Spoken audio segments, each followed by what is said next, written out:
Pemirsa, data PPATK mengungkap sepanjang 6 bulan pertama 2024 terdapat 197.000 anak berusia 11 hingga 19 tahun bertransaksi judi daring.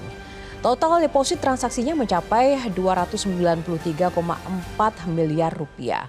Yang lebih mencemaskan lagi, ada 1.160 anak berusia di bawah 11 tahun yang sudah ikut bertransaksi judi online dengan angka transaksi menyentuh 3 miliar rupiah. Di tengah kondisi seperti ini, pemerintah masih saja seperti bermain menangani peredaran dan dampak judi online yang sudah memprihatinkan ini. Inilah editorial Media Indonesia edisi Senin 29 Juli 2024 dengan tema Negara Jangan Kalah Lawan Judol. Bersama saya Yohana Margarita dan saat ini juga sudah akan berpartisipasi dan juga berinteraksi. Anda dapat berinteraksi melalui telepon interaktif di nomor 021 583 99 100. Pagi ini pemirsa telah hadir bersama saya anggota Dewan Redaksi Media Group, Bung Abdul Kohar. Bung Kohar, apa kabar selamat pagi? Alhamdulillah baik. Pagi. Bagaimana ini judul ternyata masih saja ya belum tertangani ya? Iya, Bung yang Kohar? makin miris ini menyentuh anak-anak. Ini yang menjadi concern berbagai kalangan.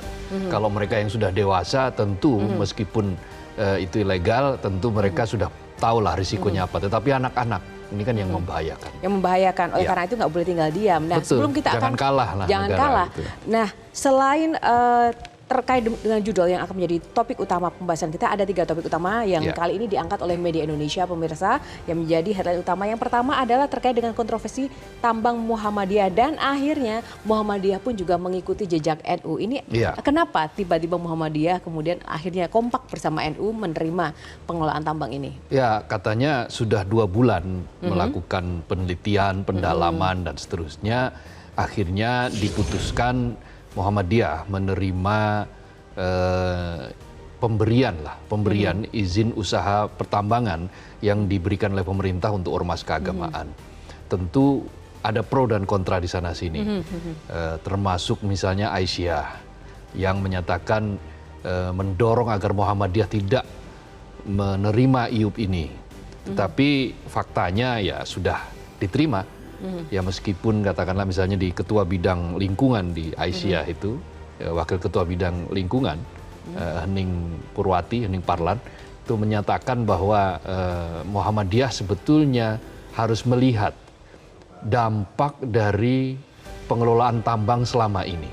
Nah, tetapi pihak Muhammadiyah mengatakan justru kalau nanti pengelolaan tambang itu akan menghasilkan maslahat akan jalan terus. Tetapi kalau mafsadat itu keburukan. Kalau keburukan yang datang itu jauh lebih banyak daripada maslahatnya, ya izin akan dikembalikan. Tetapi memang persoalan pertambangan kali ini kan memang sudah bertahun-tahun kita menghadapi banyak sekali problematik. Ya, tentu akuntabilitasnya juga masih rendah. Kedua, eksploitasinya lebih tinggi. Lalu ya ketiga, ada problem-problem ekosistem yang kemudian rusak.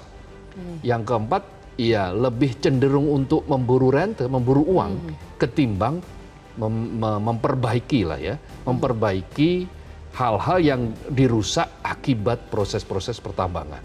Padahal kan itu yang diamanatkan oleh undang-undang, menambang silakan, tetapi setelah itu ya memulihkan kembali wilayah-wilayah yang terkena dampak tambang itu. Nah, apakah Muhammadiyah punya kapabilitas soal ini? Itu masalahnya. Nah, itulah yang kemudian menjadi pro kontra.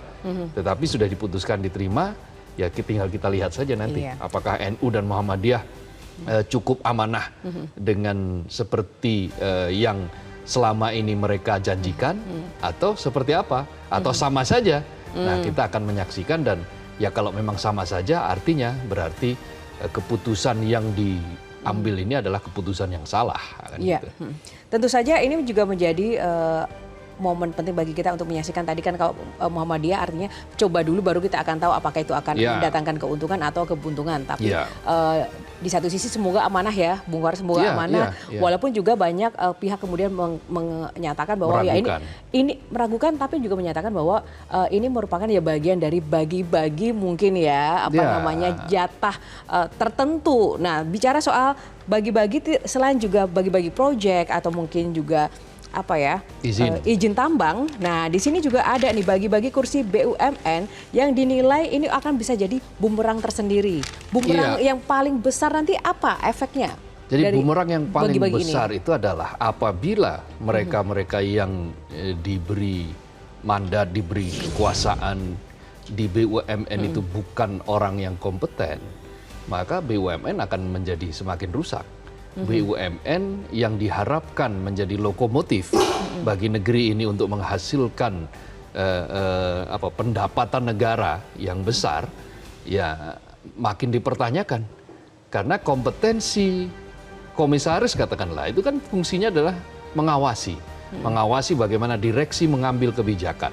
Nah, kalau diisi oleh orang-orang yang tidak punya rekam jejak, tidak punya kompetensi di wilayah di mana dia itu ditempatkan, ditugaskan, atau ditunjuk, diberi kursi gitulah bahasa lugasnya, maka ya ke depan akan menjadi beban bagi BUMN, beban juga bagi negara. Nah, Bung Kohar, tapi sekarang itu memang benar-benar secara belak-belakan terpampang nyata bagi-bagi kursi. Yang paling ngetren sekarang adalah komisaris. Siapapun dia seolah-olah bisa jadi komisaris di BUMN. Ini kan miris. Betul. Nah, ini kan sebuah tren yang terjadi bukan kali ini saja. Ini adalah sebuah sebuah fenomena, sebuah fakta lah ya, sebuah fakta yang terjadi sejak awal ya pemerintahan Jokowi. Waktu itu Jokowi JK diisi oleh orang-orang yang notabene mereka adalah kawan politik yang telah berjuang, keringatnya bercucuran, kira-kira begitu ya. Keringat politiknya itu bercucuran sehingga dianggap sebagai tempat yang pas adalah diberi komisaris. Soalnya biasanya nanti ketika keringatnya sudah bercucuran dan ada yang tertinggal begitu, nah biasanya dia akan mengganggu-ganggu itu, akan meminta-minta. Maka kemudian didudukkanlah mereka sebagai komisaris. Nah, praktik serupa terjadi di 2019. Ternyata di 2024 dipakai lagi pola seperti itu. Nah, ini yang mesti dipertanggungjawabkan oleh pemerintah, oleh negara adalah apakah orang-orang yang diberi atau ditunjuk untuk menjadi komisaris di BUMN ini sudah melalui proses yang benar. Dan apakah mereka punya kompetensi, apakah mereka ditunjuk itu meskipun dia adalah kawan politik, tetap menggunakan prinsip-prinsip merit system.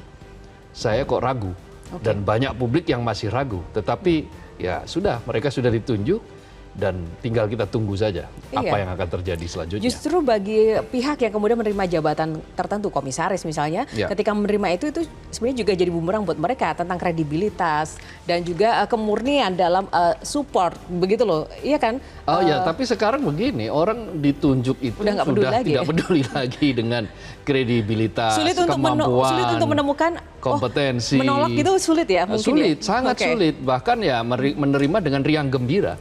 Yang terjadi sekarang ini seperti itu. Nah, itu yang berbahaya. Kalau orang sudah menerima jabatan yang dia sebetulnya tidak punya kompetensi di bidang itu, ya mungkin dia belum bisa mengukur baju. Kira-kira seperti itu. Benar sekali. Terima kasih Bung Kohar, itu tadi 3 topik utama yang memang menjadi pembahasan di media Indonesia. Pemirsa jangan lupa saksikan media Indonesia, dan ternyata masih ada satu lagi pemirsa yang memang menjadi sorotan media Indonesia adalah kali ini terkait dengan kembalikan hak kepercayaan publik ya. Ini juga terkait dengan Afifuddin sebelum diangkat menjadi pelaksana tugas Ketua KPU RI setelah Dewan Kehormatan Penyelenggaraan Pemilu DKPP memecat Hasyim Asyari karena beberapa kasus kemarin ya. Iya, dan sekarang sudah definitif kan. Dia diangkat sebagai Ketua KPU.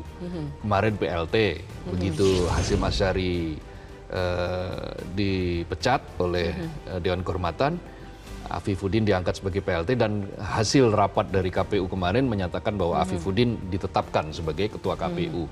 Nah, kembalikan kepercayaan publik di sini adalah tugas berat dari Afifuddin, itu mengembalikan kepercayaan publik terhadap lembaga KPU.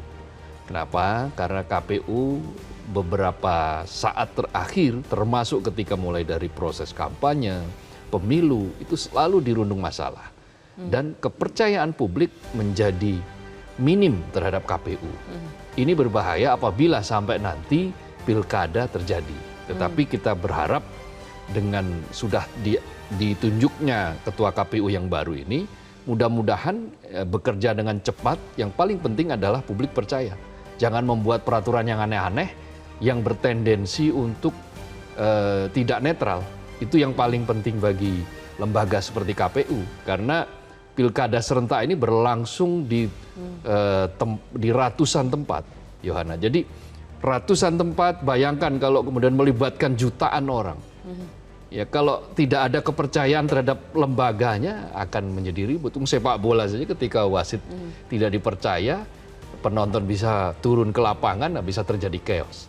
Nah, hal-hal semacam ini harus dihindari dengan pulihkan kepercayaan KPU. Nah, sedikit saja Bung Kohar, kalau sepak bola itu kan ada kecurangan, penonton langsung bisa kemudian turun ke lapangan. Ada potensi. Ya kan. Ya.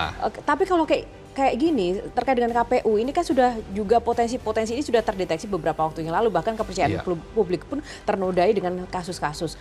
Nah, apakah memang masih bisa gitu kan ada sebuah ruang untuk memberi efek jerak pada lembaga-lembaga seperti KPU ini untuk benar-benar ya jangan, harus insaf, harus kapok, atau jangannya masyarakat kita permisif? Nah, yang paling penting adalah bagaimana pejabat baru ini setelah pejabat lama itu turun dari kursi karena masalah, dia tidak akan mengulang. Ada efek jerak karena dia melihat bahwa ketika dia nanti melakukan hal yang sama, jadi dia potensi untuk dipecat juga, diperlakukan dengan hal yang sama. Nah, hal-hal semacam ini mestinya menjadi tadi insaf bahasanya Yohana Margareta. Jadi mereka melihat, mereka mengevaluasi dan menunjukkan bahwa publik itu, sebagian publik itu sudah sangat tidak percaya terhadap KPU, meskipun sebagian masih ya wait and see saja, masih lebih ngikut besar saja ragunya gitu. Ya, tapi ragu. Tapi sebagian itu sudah sangat tidak percaya. Nah, bagaimana menggeser ketidakpercayaan ini menjadi setengah kepercayaan atau kemudian bahkan kepercayaan yang penuh, itu yang paling penting dilakukan. Kalau trust itu terjadi, kalau trust itu muncul, hal-hal yang tadi chaos dan seterusnya akan bisa dicegah. Jangan sampai harus chaos dulu baru kemudian jangan sampai itu sangat berbahaya kalau kita mempertaruhkan itu. Karena itu jangan sekali-kali mempertaruhkan kontestasi politik menjadi chaos. Apalagi dilakukan oleh sebuah lembaga yang mungkin kredibilitasnya sedang mau dinaikkan lagi. Jangan sampai itu terjadi. Baik. Oke, semoga semangat KPU ini jelang pilkada bisa mengembalikan kepercayaan publik ya. Yang selanjutnya ini adalah tema editorial kita kali ini, negara jangan kalah lawan judul. Tadi Bang Kohar sempat menyinggung di awal, yang memprihatinkan adalah ketika sekarang sudah masuk ke ranah anak-anak ya, korbannya. Begitu. Nah, negara selama gimana ini negara berkampanye untuk Indonesia Emas. Indonesia Emas itu kan 100 tahun Indonesia, 1 abad Indonesia di tahun 2045. Nah, siapa yang memegang peran penting di tahun 2045 nanti adalah anak-anak yang sekarang di usia belasan tahun. Nah, di usia belasan, di usia 19, tetapi sayangnya di data PPATK menunjukkan ada anak berusia 11 sampai 19 tahun itu jumlahnya 197.000 malahan, itu sudah terjerat oleh judi online. Mereka sudah kecanduan judi online. Dan hasil transaksi atau pelibatan judi online itu nilainya tidak main-main, 263 miliar. Itu sebuah nilai yang sangat besar. Anak-anak loh ya, 11 sampai 19 tahun. Nah, yang bikin lebih miris lagi, yang berusia di bawah 11 tahun, ada 1.000 lebih anak yang berusia di bawah 11 tahun, itu sudah kecanduan judi online dalam bentuk game dan seterusnya. Nah, kalau sampai terus-menerus ini tidak bisa dihilangkan, padahal sudah ada Satgas anti perjudian online, sudah ada penegak hukum, sudah ada Kementerian Kominfo yang bertugas untuk memblokir. Kalau kolaborasi ini gagal, berarti negara kalah. Itu yang disebut mengapa negara jangan sampai kalah. Kalau sampai anak-anak ini teracuni terus, maka Indonesia emas akan terancam. Baik, nanti kita akan ulas bagaimana potensinya kok. Tadi kita nggak boleh ada potensi chaos ya, kepercayaan KPU kali ini. Bagaimana potensinya, apakah negara akan gagal atau tidak? Namun sebelum kita ulas bersama Bang Kohar, kita akan simak selengkapnya dulu informasi yang satu ini.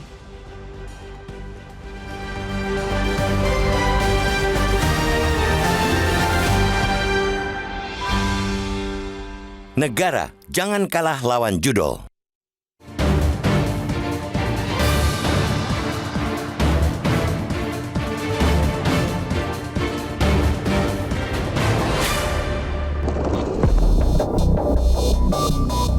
Sebaran racun judi daring atau judi online atau judol kian mengerikan. Alih-alih berkurang, praktik judi yang dilakukan melalui platform digital itu semakin hari justru semakin meracuni masyarakat.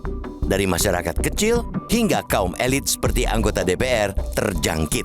Hampir semua kelas usia, dari anak-anak sampai lanjut usia pun ikut terpapar judol. Jika merujuk data terbaru yang disampaikan Pusat Pelaporan dan Analisis Transaksi Keuangan atau PPATK, sebaran judol memang amat mengkhawatirkan. Data PPATK itu mengungkap betapa mudahnya judol melakukan penetrasi di kalangan anak muda. Padahal, negara ini sudah punya satuan tugas pemberantasan judi online. Faktanya, judol masih saja leluasa memakan korban nyaris tanpa kendali. Data tersebut menyatakan bahwa sepanjang 6 bulan pertama 2024, terdapat 197 ribu anak berusia 11 sampai 19 tahun bertransaksi judi daring. Total deposit transaksinya mencapai 293,4 miliar rupiah. Yang lebih mencemaskan lagi, ada 1.160 anak berusia di bawah 11 tahun yang sudah ikut bertransaksi judol dengan angka transaksi menyentuh 3 miliar rupiah. Data itu jelas membuat merinding karena serangan racun judol kian nyata menjerat kaum muda, generasi yang sedianya tengah disiapkan menjadi pemimpin masa depan bangsa. Dengan angka itu, secara faktual, judi daring telah mengancam generasi yang semestinya akan menjadi penopang mimpi menggapai Indonesia emas.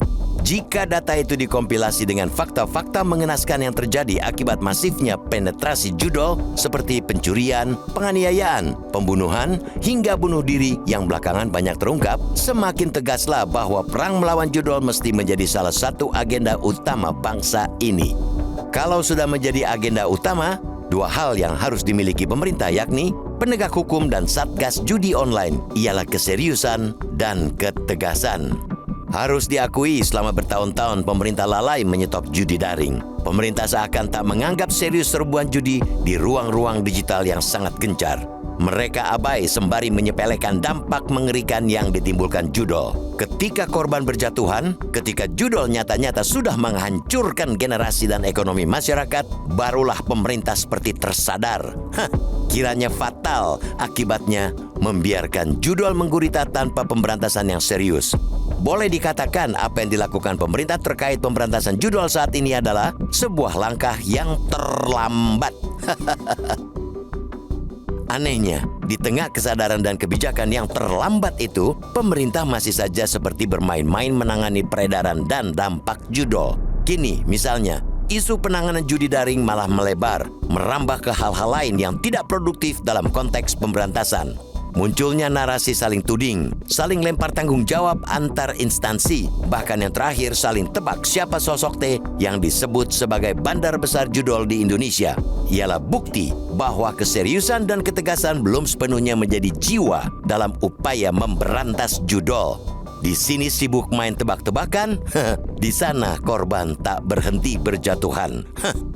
Pemberantasan di sisi hilir seperti yang dilakukan Kementerian Kominfo dengan memblokir situs dan konten judol memang penting. Namun sebanyak apapun pemblokiran, penghapusan, pemutusan konten judol, langkah itu tidak efektif apabila tidak diiringi dengan penindakan tegas terhadap bandar atau sumber pembuat situs judol. Situs judol akan dengan sangat mudah bersalin rupa, muncul dan muncul lagi.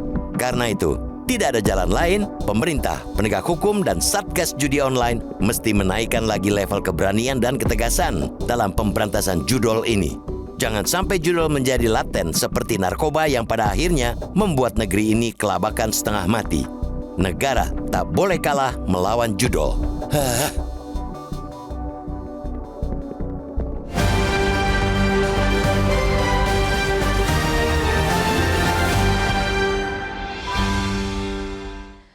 Negara jangan kalah melawan judol. Nah, bagaimana cara agar negara tidak kalah? Kami juga ajak Anda untuk berdiskusi pemirsa melalui sambungan telepon interaktif di nomor 021 583 99 100 dan editorial akan segera kembali usai jeda sesaat lagi.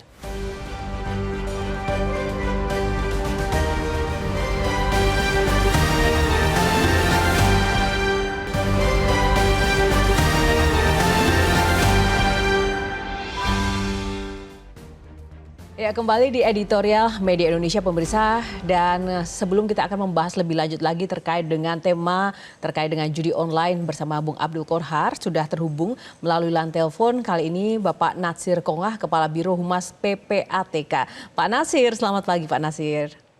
Selamat pagi Mbak Yohan, apa kabar? Selamat pagi. Baik, terima kasih Pak Natsir. Ada Yohana di sini dan juga Bung Abdul Qorhar. Pak, ini terkait dengan temuan transaksi. Pagi, Bung Abdul Qorhar. Pagi Pak Natsir. Ya, Pak Natsir, terima kasih. Pak, ini terkait dengan temuan transaksi judi online dari PPATK memang mengejutkan. Tapi sebenarnya lebih mengejutkan adalah siapa yang kemudian bertransaksi itu, yang kebanyakan dengan anak-anak. Nah, bagaimana PPATK melihat ini, Pak? Ya, ini sesuatu yang sangat memprihatinkan ya, karena menyangkut anak-anak kita sebagai anak bangsa, sebagai generasi penerus ya, di mana kita berharap anak-anak kita inilah yang akan nanti memimpin bangsa kita ke depan. Jadi kalau ini nggak kita prihatin dan tidak kita seriuskan ya menanganinya, nah ini ya tentu akan berdampak besar. Nah, dari data yang kita miliki itu ada 1.160 anak berusia di bawah 11 tahun yang melakukan transaksi untuk judi online ini. Nah, data tersebut ini sepanjang 2024 angkanya itu sudah menyentuh 3 miliar tuh yang transaksi mereka lakukan. Dengan frekuensi transaksinya itu 22.000, bayangkan ya. Lalu kemudian juga kita temukan anak usia 11 sampai 16 tahun terdapat 4.514 anak melakukan transaksi judol ya.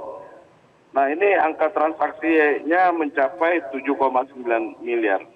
Jadi harusnya uang yang ada tadi bisa beli buku ya, atau bisa menambah asupan yang bergizi, tapi dipakai untuk berjudi. Dan yang lebih memilukan lagi itu karakter anak-anak itu menjadi berubah gitu Mbak Yohana. Ya, silakan Pak. Ya, Pak Natsir, ini kan sudah ada Satgas ya, pemberantasan judi online. Nah, PPATK menjadi bagian penting begitu untuk menyampaikan informasi-informasi penelusuran seperti itu. Nah, menurut Anda apakah sudah efektif sampai sekarang? Kalau dari sisi kami ya, mengejar uang hasil kejahatan itu saya kira sudah cukup efektif dan optimal ya. Kalau kita lihat statistik terakhir itu kan banyak sekali laporan transaksi keuangan mencurigakan yang kita terima. Lalu kemudian kita analisis, hasil analisisnya sudah kita sampaikan kepada teman-teman penyidik dan sebagian juga teman penyidik sudah tidak lanjuti, banyak bandar yang ditangkap, uang yang disita dan seterusnya itu. Ini sudah berjalan bagus ya. Tinggal bagaimana kita melakukan ini secara bersama-sama ya, pemerintah, masyarakat gitu ya. Jadi nggak bisa satu pihak, dua pihak ini. Harus secara simultan kita berjalan bersama nih Mbak Yohana. Oke, jadi dari sisi statistik sudah ada pergerakan yang cukup efektif ya dari pemberantasan judi online setelah merebak beberapa waktu terakhir, begitu ya Pak ya? Nah ini misalnya kalau kita nggak berjalan efektif, di tahun ini aja perhitungan kita bisa mencapai 600 triliun lebih transaksi judi online ya. Sudah tapi turun, dengan Pak. adanya Satgas itu bisa ditekan lah ya. Meskipun belum optimal ya, tapi proses itu berjalan gitu Mbak. Nah, selain tadi terkait dengan data statistik transaksi yang dilakukan oleh anak-anak, nah yang paling besar apakah PPATK juga mengetahui terkait dengan transaksi atau aliran dana dari sektor-sektor tertentu mungkin di lokal Indonesia atau di luar negeri terkait judi online ini? Semua. Yang paling dominan? Lapisan-lapisan. Yang paling dominan Pak? Yang paling dominan ya itu di di dalam negeri ya, di mana kita ketahui banyak juga operator yang dijalankan di luar negeri, khususnya di negara-negara tetangga kita ya. Dan banyak juga memang uang hasil judi online tadi itu dikirim ke luar negeri, bahkan ada sampai 20 negara itu, Mbak.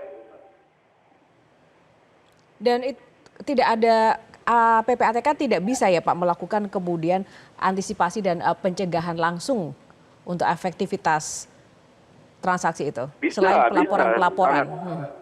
Sangat. Jadi kami oleh Undang-Undang Nomor 8 Tahun 2010 tentang pencegahan dan pemberantasan tindak pidana pencucian uang itu diberikan kewenangan untuk melakukan kalau bahasanya pemblokiran ya, atau dalam bahasa hukumnya itu penghentian transaksi sementara. Ada kewenangan kita untuk melakukan penghentian transaksi itu selama 5 hari plus 15 hari kerja. Jadi total 20 hari kerja tuh Mbak Yohana. Nah, ini menarik ya Bung Kohar ya. Jika memang PPATK ini memiliki wewenang yang sebenarnya baik dan efektif dengan pemblokiran, harusnya ini bisa cepat ya. Ya, seharusnya begitu. Dan ya apa yang disampaikan oleh Pak Natsir kan merupakan sebuah berita bagus ya. Artinya PPATK memiliki kewenangan yang cukup. Cuman tadi kan Pak Natsir juga sempat mengungkapkan kemirisan tentang perubahan pola perilaku dari anak-anak yang kecanduan judi online itu. Mungkin barangkali bisa kita breakdown seperti apa kira-kira gitu kan. Nah, boleh Pak Natsir seperti apa sebenarnya mungkin perubahan perilaku ini, atau memang ketika sudah ada efektivitas dari pencegahan tapi ternyata modusnya juga tidak kalah cepat juga untuk kemudian bertransformasi begitu ya?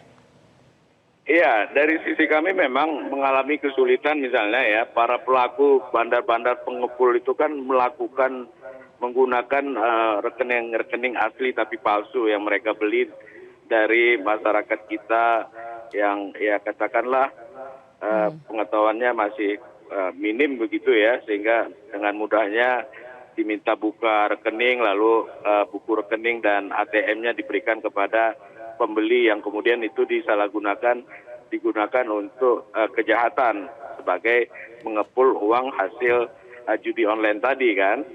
Tapi di sisi lain, di dalam mengejar uang kejahatan hasil judi online tadi itu sudah sangat efektif yang kita lakukan. Dan kalau kita lihat Mbak Yohana, statistiknya tadi terus kita kejar ya para pelaku itu sampai kemanapun, sampai ke lapisan apapun, sampai juga ke beneficial owner dari pelaku judi online ya.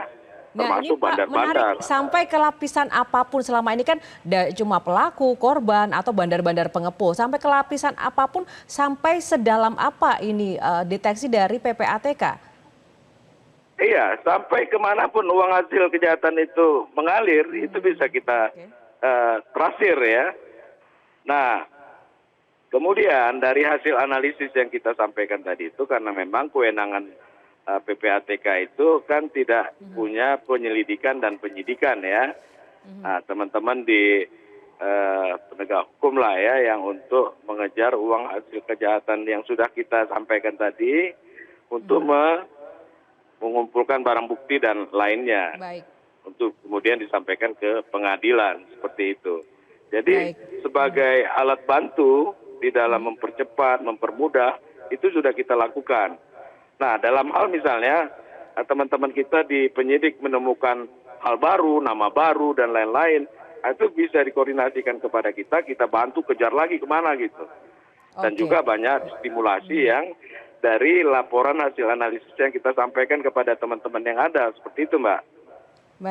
Baik Pak Natsir Kongah, terima kasih untuk ulasannya bersama Editorial Media Indonesia. Sukses selalu, semoga kita bisa bersama-sama ya terus optimis untuk mengawal pemberantasan judi online. Anak kita jangan sampai kena judi online lah, ini sangat-sangat miris dan membahayakan kita ya untuk berbangsa dan bernegara. Terima kasih, selamat pagi. Selamat pagi Pak, terima kasih. Nah, bagaimana Bung Kohar, apakah yang kalau tadi kan dari PPATK kemudian juga menerima laporan dari pihak kepolisian. Ya. Nah, kalau saya sih masih merasa bahwa ini masih berkutat penanganannya itu masih di permukaan begitu loh. Karena ini kan sebenarnya ada pelaku utama yang memang itu bisa kemudian memainkan ini semua yang harusnya bisa disasar. Iya, jadi prinsipnya adalah hukum harus tegak. Hukum harus tegak dan hukum harus tajam kepada siapapun. Hukum tidak boleh pandang bulu dan tidak boleh ada orang yang untouchable. Tidak boleh ada siapapun di republik ini yang tidak bisa disentuh oleh hukum. Meskipun katakanlah mereka kaya raya, punya kedudukan yang sangat tinggi, punya pangkat yang luar biasa.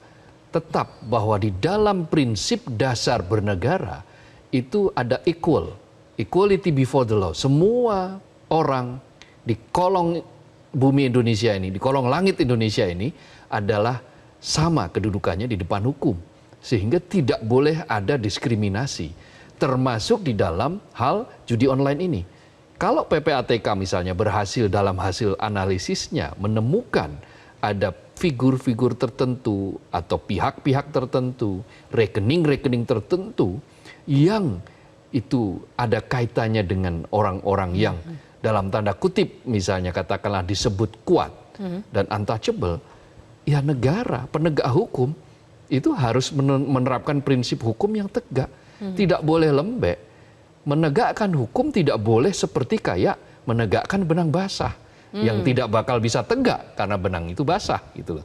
Karena itu harus betul-betul prinsip equal, prinsip persamaan di depan hukum itu harus diberlakukan. Dan ketegasan ini harus dilakukan kenapa? Karena korbannya sudah sangat banyak. Transaksinya tadi dikatakan 600 triliun. Meskipun sekarang setelah ada Satgas bisa dikurangi, tetapi jumlahnya masih sangat besar. Masih angkanya di ratusan triliun juga, 500 triliun. Nah, lebih miris lagi di anak-anak. Nah, kalau sampai negara itu gagal membendung, gagal memberantas judi online ini, ya tentu kita akan meratapi nasib kita ke depan. Nah persoalannya Bung Kohar, kita ingin mencoba optimis, tapi kadang yang membuat masyarakat juga pesimis adalah ketika mengetahui fakta bahwa ternyata para penegak hukum itu sendiri juga terlibat di dalamnya. Jadi, jadi kepada siapa ini hukum ini kemudian bisa ditegakkan karena penegak di lapangan sendiri misalnya di aparat pun juga terindikasi masuk ke dalam jaringan mafia judi online ini. Kita jangan terlalu pesimistis bahwa di Indonesia tidak ada orang baik. Di Indonesia itu masih banyak orang baik dan orang baik bisa kita temukan di banyak tempat. Di tempat mana saja. Hanya saja selama ini orang baik lebih banyak diam. Orang baik, orang bersih itu lebih banyak diam dan mengerjakan apa saja yang hanya fokus mengerjakan yang dia kerjakan di kotak yang sangat sempit. Karena itu antara orang-orang baik ini di berbagai macam institusi atau di berbagai macam komunitas itu harus berkolaborasi. Kalau orang-orang baik itu berkolaborasi, maka kejahatan itu bisa dicegah. Kerusakan itu akan bisa dicegah semakin lebih sistematis, akan lebih bagus. Karena itu dulu kan tidak ada judi online. Atau belum terungkap saja. Dulu belum ada judi online karena memang online belum ada kan gitu. Nah, tapi dulu juga pernah ada ketika masyarakat kita dinabubukkan oleh judi buntut. Nomor-nomor buntut. Beda bentuk ya. Akhirnya kan atas inisiatif masyarakat itu bisa kok dihentikan.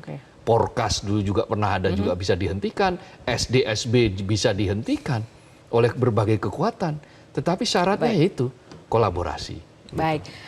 Bang Kohar, semoga juga nanti pemirsa yang juga melihat tayangan ini, orang-orang baik yang melihat editorial pagi ini bangkit karena ini Senin, semoga semangat untuk bangkit memerangi judi online bisa kemudian bisa menjadi semangat yang satu untuk berkolaborasi ya. Nah, kita akan lanjutkan perbincangan seusai jeda, tetaplah bersama kami.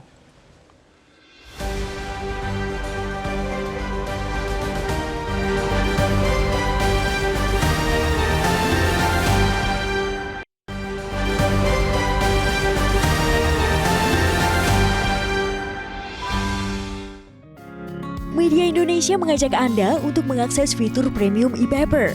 Dengan sajian konten berbasis intelektual dan meneguhkan kebangsaan, Media Indonesia tampil dengan lebih dinamis melalui e-paper Media Indonesia yang dapat Anda akses kapan saja, di mana saja. Caranya mudah, download aplikasi Media Indonesia di Android atau ketik link epaper.mediaindonesia.com atau bisa scan QR Code pada layar kaca Anda. Klik tab e-paper di bagian samping layar tablet Anda, daftarkan data diri, serta pilih paket berlangganan e-paper Media Indonesia sesuai dengan kebutuhan Anda. Nikmati juga bonus spesial tambahan 4 halaman rubrik fokus setiap hari. Semua bisa Anda dapatkan hanya di e-paper Media Indonesia. Untuk informasi lebih lanjut, hubungi customer service di nomor 0811 1201 2018 atau kunjungi media sosial @Media Indonesia. Media Indonesia, referensi bangsa.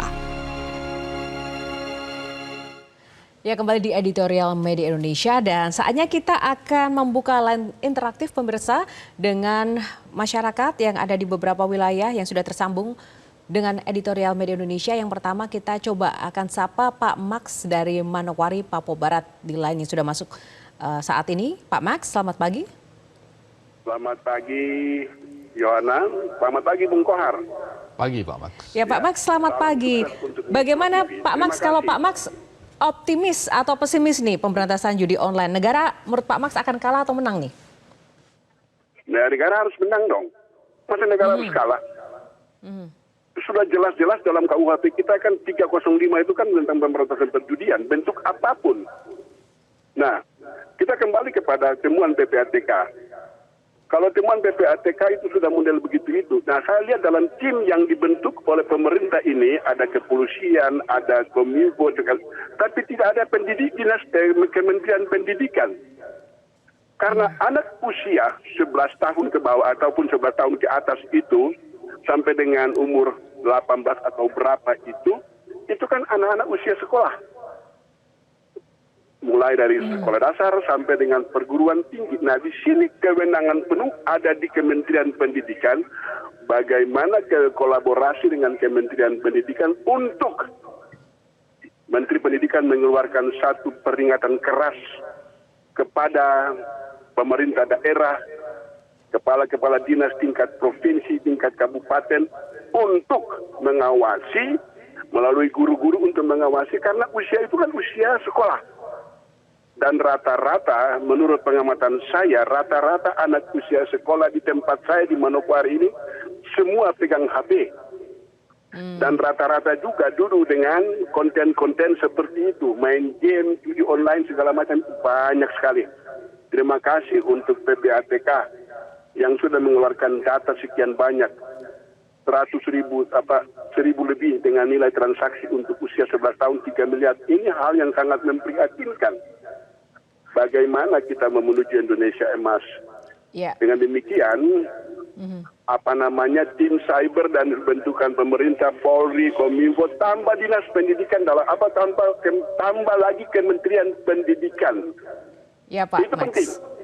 Ya. Harus. Baik, terima kasih Pak Max. Tadi kita lihat dan juga dengarkan langsung penuturan dari Pak Max kalau di Manokwari sudah banyak ternyata ya anak-anak yang memang sekarang main handphone. Nah, mungkin ini juga bisa menjadi salah satu pertimbangan ini. Seperti apa kemudian orang tua dan lingkungan juga bisa memberikan edukasi pada anak-anak ya untuk kemudian lebih selektif untuk memainkan gadgetnya. Nah, yang kedua adalah ada Pak Sukarwan dari Temanggung. Pak Sukarwan dari Temanggung, Jawa Tengah. Selamat pagi, Pak. Selamat pagi Metro TV, selamat pagi semuanya. Selamat pagi. Silakan Pak, komentar Anda terkait dengan negara jangan kalah lawan judi online. Ya, topik Metro pagi ini negara jangan kalah dengan judi online. Saya sudah berkali-kali lewat Metro, selalu Pancasila, Pancasila, Pancasila. Kalau zaman saya kecil diajarkan 36 butir Pancasila, orang beli nomor dikatakan tidak berpancasila sudah malu sekali. Malu sekali. Sekarang banyak PNS, mahasiswa putri Indonesia, Pancasila saja tidak apa mau amalkan bagaimana. Ini prihatin anak-anak sudah terlibat judi online. Anak-anak sekarang zamannya sudah pegang HP. Bagaimanapun kalau 36 butir Pancasila diajarkan kembali seperti zaman Pak Harto, anak itu dikatakan anak kalau pegang HP berarti tidak berpancasila, mesti lama-lama punya budaya malu. Ini sudah ngeri sekali. Kalau dulu Pak Sudarmono selaku wakil presiden buka kotak pos 5.000, efektif itu. Sekarang Pak Ma'ruf Amin jadi wakil presiden adanya hanya mendorong, mendukung, menghimbau, tidak pernah ada ide yang brilian. Ini harus tegas ini, terutama kalau saya mau beberkan ya Bu, ini toh nomor yang namanya togel kuda lari masih banyak di daerah saya karena masih ada backing, selama masih ada Wani Piro store-nya aman. Mau saya tunjukkan yang dua nomor kuda lari di daerah saya. Harapan Bapak? Harapan saya pemerintah harus jangan kalah dengan judi online. Masa pemerintah kalah? Yang kedua, makanya nilai-nilai 36 butir Pancasila itu diajarkan kembali. Orang walaupun sekarang seorang Menteri Agama Surya Dharma Ali saja korupsi itu kan karena tidak makan 36 butir Pancasila. Kurangnya apa? Predikatnya apa Menteri Agama? Banyak. Akil Mukhtar, Ketua MK korupsi. Iya Pak. Baik, terima kasih untuk Pak Sukarwan. Ulasannya bersama kami tadi, harapannya semoga tercapai ya Pak. Nah, kita akan langsung menuju ke Banjarmasin, ada Pak Tasrik Usman. Pak Tasrik, selamat pagi. Selamat pagi Mbak Yohana, selamat pagi Bang Kohar. Assalamualaikum warahmatullahi wabarakatuh. Waalaikumsalam. Singkat dan padat Pak, seperti apa nih harapan untuk negara dalam penanganan judi online ini Pak? Baik, negara kita itu adalah negara hukum ya. Jadi negara jangan sampai kalah lawan judi online. Kita menghargai pemerintah sudah membentuk Satgas Bang Kohar yang diketuai oleh Menko Polhukam. Tetapi dalam statementnya, Pak Menko Polhukam mengatakan sekarang sudah mulai berantas masyarakatnya. Sementara untuk para bandar itu belum prioritas. Saya berbeda pendapat Bang Kohar.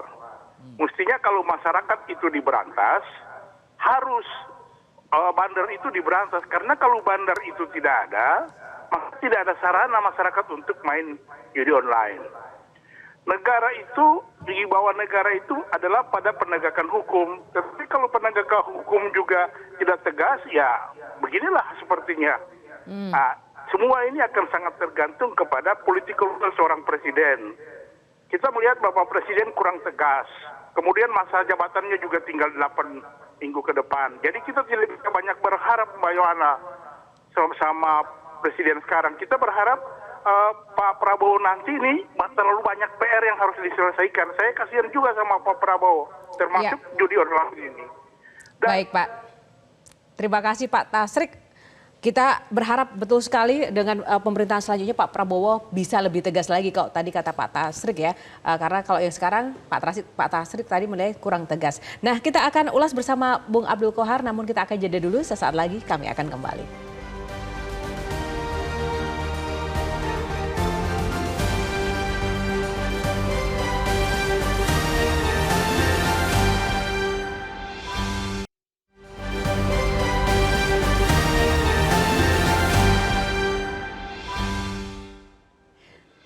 Ya, kembali di editorial Media Indonesia. Bung Kohar, tadi ada para panelnya yang sudah mengungkapkan ya harapannya untuk pemerintah. Tapi ada satu yang menarik tadi dari Temanggung, bahwa ini apakah iya karena mungkin ada efek nilai-nilai Pancasila yang sudah memudar begitu? Jadi nilai Pancasila itu mestinya terinternalisasi, ada atau tidak ada butir-butir.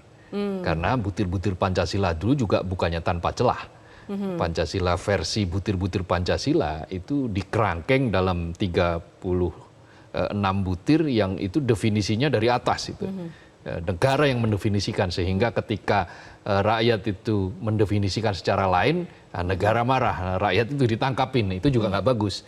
Tetapi yang paling penting itu adalah bagaimana Pancasila itu betul-betul dia jalan dalam kehidupan sehari-hari negeri ini.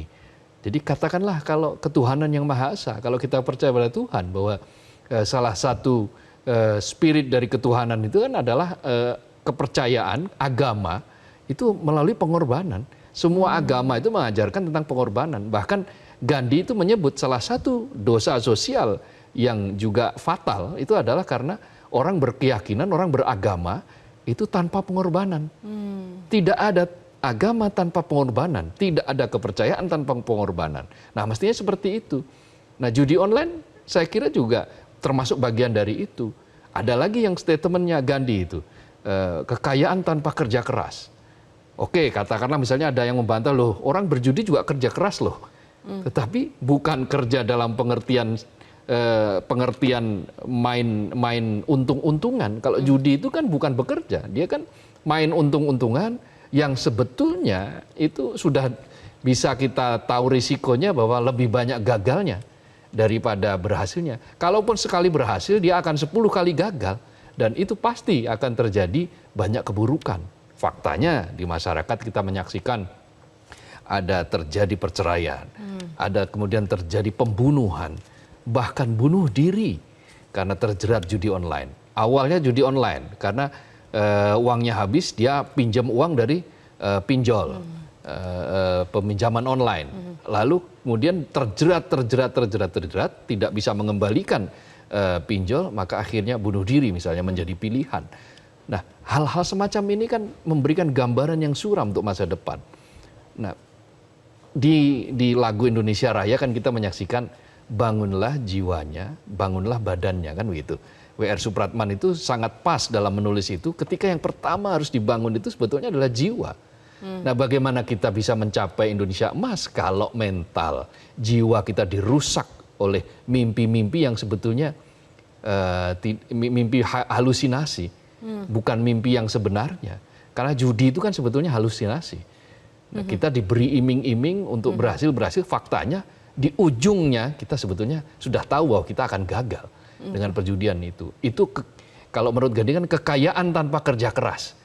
Itu yang pernah disampaikan oleh Gandhi melalui 7 dosa sosial, itu salah satunya itu. Tadi agama tanpa pengorbanan, kekayaan tanpa kerja keras, kemudian kenikmatan tanpa nurani.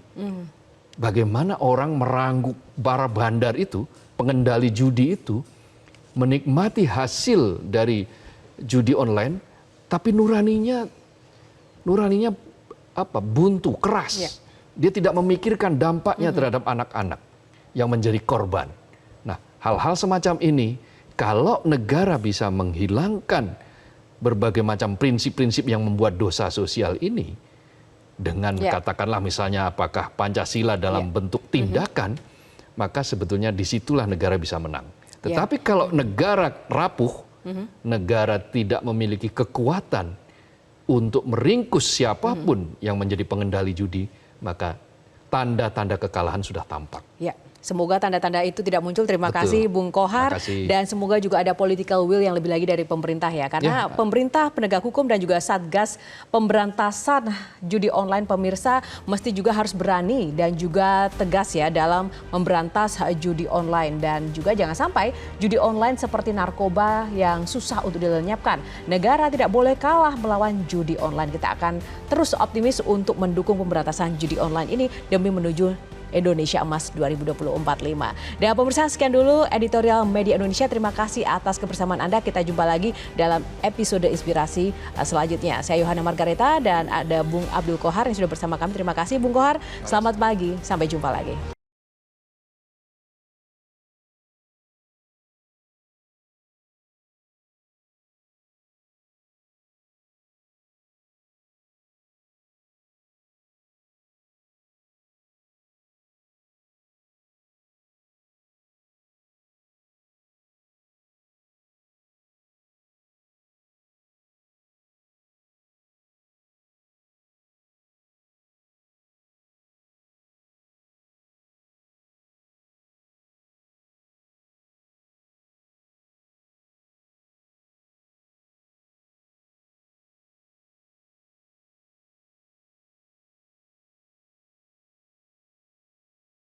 Jelajahi cara baru mendapatkan informasi. Download Metro TV Extend sekarang.